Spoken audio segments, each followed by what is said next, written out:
Black Robin Farm, a lot of you will have seen bits of information about this and probably read some things, hopefully not on Facebook.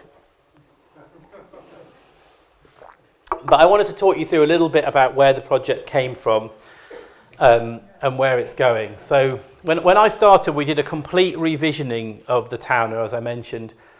And one of the things we talked a lot about was what are our strengths? You know, what are the things that the gallery does really well, and what does the collection do really well? And one thing was our relationship to landscape and our environment. And that kept coming up time and time again, that we wanted to be the gallery that people thought about in the UK that really was looking at our landscape and our changing environment. But the sad thing is the gallery was locked into quite an urban setting in Eastbourne. So what we started to do, this is right back in 2019, was start to look for a site out in the South Downs that we might be able to work with artists. We might be able to have a residency program, they call it, where we'll put an artist in the landscape and see what they make. So we were looking at small projects around Firle, and places like that. We were looking at Peggy Angus's house, if people know your art history of Sussex, a really famous artist and maker from the South Downs. But then there was an opportunity came up to have a look at the farm complex at the top of Beachy Head here at Black Robin Farm.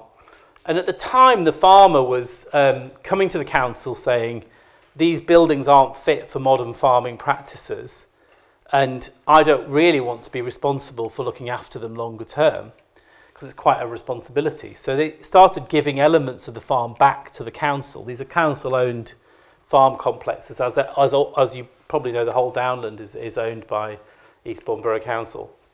And I think at the time there was a lot of ideas flying around about what could possibly be done with these farm buildings and how they might contribute, particularly to the visitor economy in and around Eastbourne and the Seven Sisters.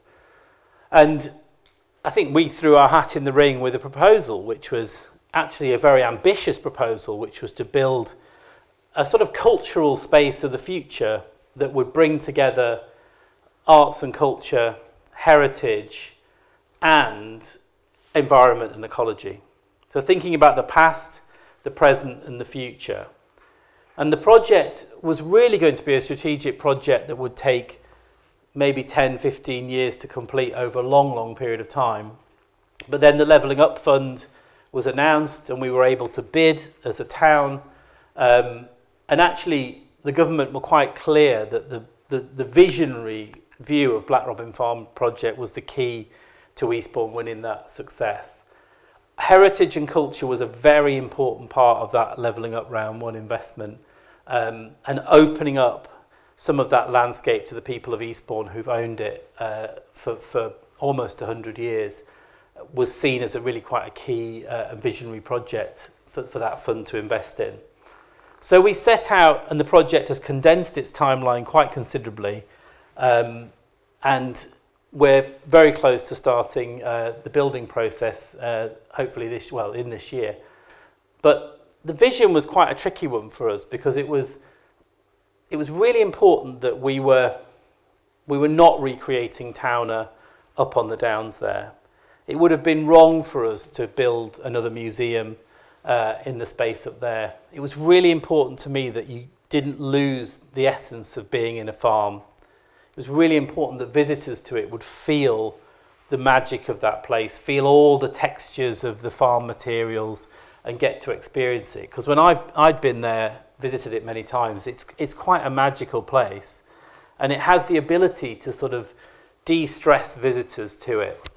It's in quite a unique geographical setting because it's in the valley that runs down towards Burling Gap from the escarpment at the top. So when you're deep in the site, you actually you're not connected with roads or buildings at all. It's very, very isolated. But the brilliant thing about it is it's very close to Eastbourne. And one of the things that I always thought when I came to this town was one of the keys to Eastbourne's economic success in the future is the Seven Sisters, is connecting the town better to this world-class landscape that we have on our doorstep. And this project is a catalyst for doing that. It's already starting to open up conversations with South Downs National Park, with the National Trust, with the UK government about how do we look after this landscape in the best possible way, but how can it also benefit Eastbourne? How can it be a place where people stay in Eastbourne and access it securely and safely, which doesn't harm this amazing landscape? And so I think the project is a set of buildings, but I'm asking you to go back to the beginning of the talk again and think a bit wider than that, about the strategic link that this project can make between the Seven Sisters and what's happening there and the town. And I see this as a bigger strategy that will involve lots of partners, people like the Eden Project and others that are having conversations with us about this space and this landscape, and about using it as a driver for change. But on the site here, I'll just talk you through some of the practicals. So there are several different areas to the project. Apologies if anyone's seen this before. So the first one is the farmhouse and old stable block at the sort of east side of the site. And this will be turned into 16 artist studios. So this will be makers prioritising some crafts as well that relate back to the heritage of the downland space. But it was quite important to have people actually actively making an artist based on this site. Then we come down to the old workers' cottages that were holiday cottages for a short time run by the council.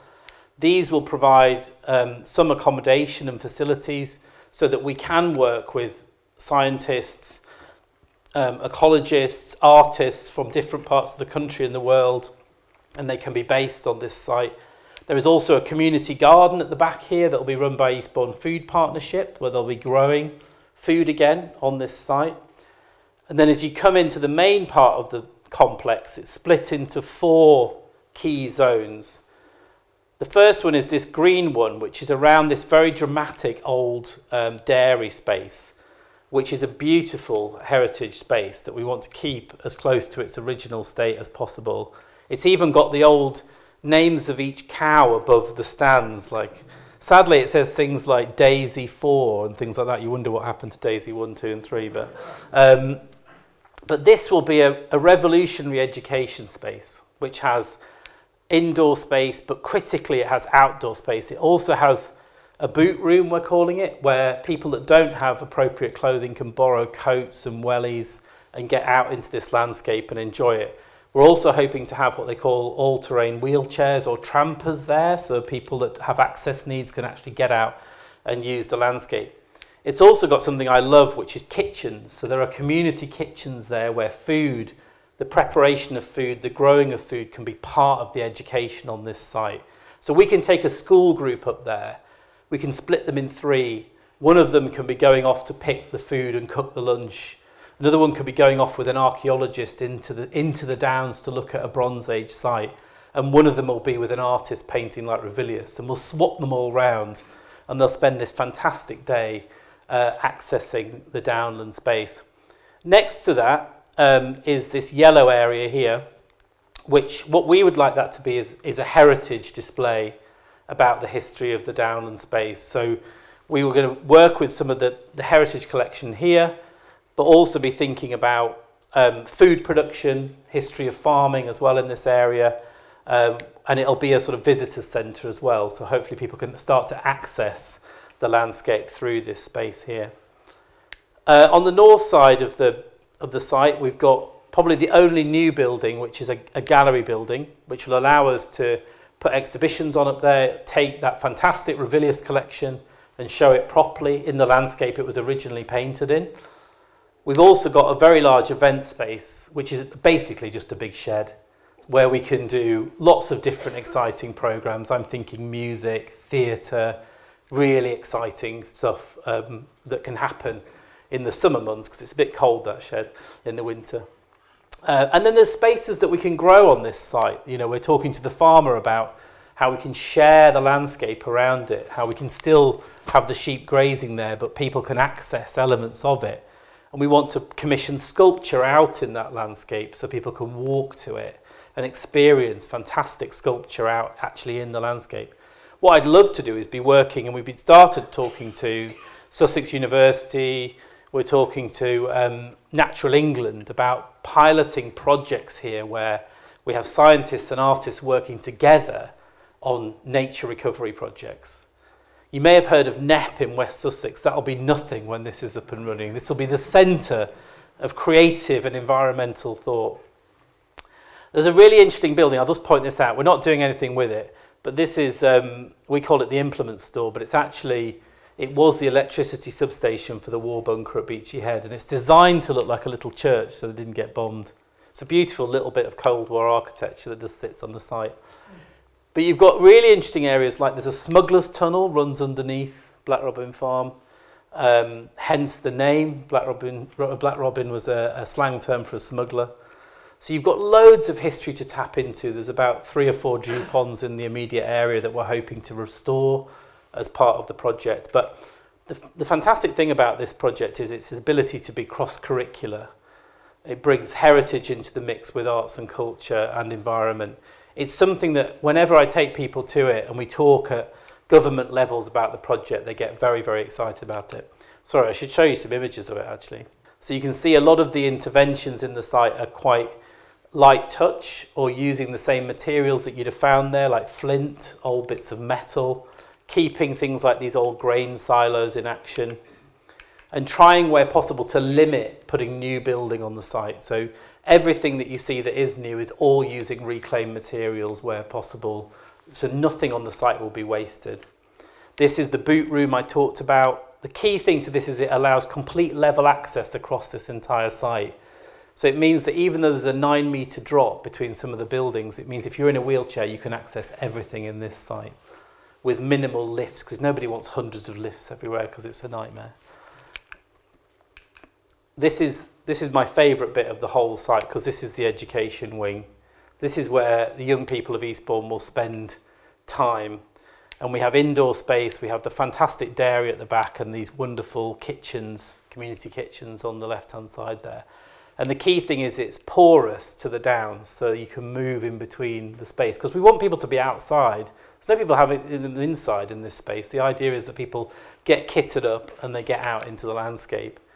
Some of the teaching spaces that are inside, again, using materials that are very common in farming, so not trying to bring sort of fancy materials into the site, so using breeze block and concrete and wood. This is the dairy I mentioned that is just made safe and accessible but not particularly touched. This is the gallery building, so it's probably the only bit of more contemporary architecture you might see on the site. Was a bit contentious with South Downs National Park, but we made some concessions and they've supported it through the planning process. Again, wanting it to feel like you're in a farmhouse kitchen rather than in an art gallery. Some of the spaces with the Revilius paintings in them, and again some larger spaces at the back for us to put exhibitions on. This is the view from the Burling Gap side of the site, looking back up at it. This is the implement store I mentioned earlier.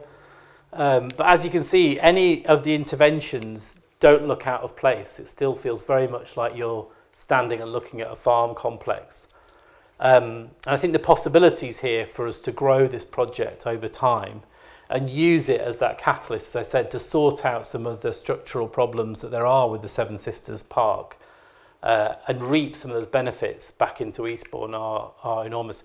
Another really key thing is as part of the funding, we're putting in some new path structures through the site as well. So this is a brand new path on the north side of the site, which will connect down into the South Downs Way in the valley and through to Burling Gap as well. So there'll be new routes that people can walk in and around the area too. And that's the project that is Black Robin